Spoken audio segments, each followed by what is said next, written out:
Hello, Radhe Radhe. मैं भजन गाने जा रही हूँ दोस्तों। अच्छा लगे तो लाइक और सब्सक्राइब जरूर करने का।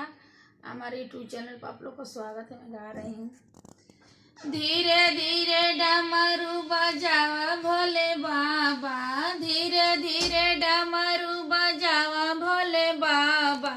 गौरा नाचन आई रे मेरे भोला दीवाना, गौरा नाचन आई रे मेरा भोला दीवाना। गौरा नाचन आई रे मेरा भोला दीवाना।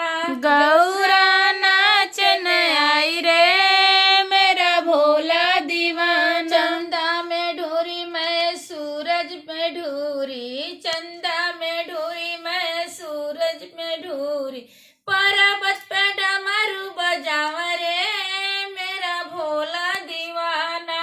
पर्वत पे डमरू बजावे है मेरा भोला दीवाना। पर्वत पे डमरू बजावे रे मेरा भोला दीवाना।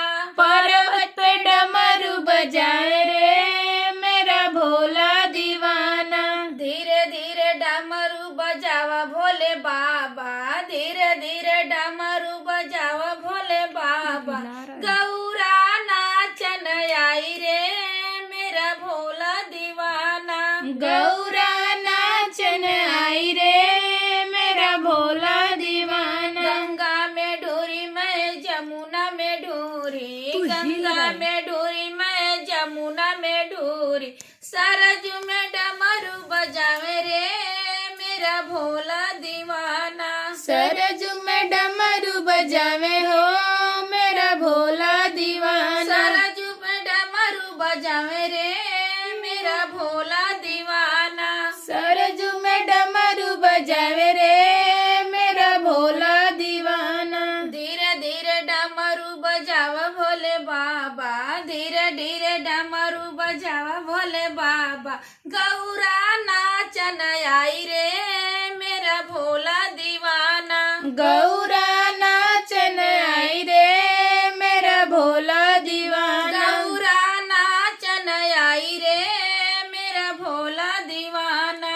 गौरा नाचन आई रे मेरा भोला दीवाना। मंदिले में ढूरी मैं अंगना में ढूरी, मंदिले में ढूरी मैं अंगना में ढूरी। घर घर डमरू बजाए रे मेरा भोला दीवाना। घर घर डमरू बजाए रे मेरा भोला दीवाना। घर घर डमरू बजाए रे मेरा भोला दीवाना। घर घर डमरू बजाए रे मेरा भोला दीवाना। धीरे धीरे डमरू बजावा भोले बाबा, धीरे धीरे डमरू बजावा भोले बाबा। गौरा नाचन आई रे मेरा भोला दीवाना।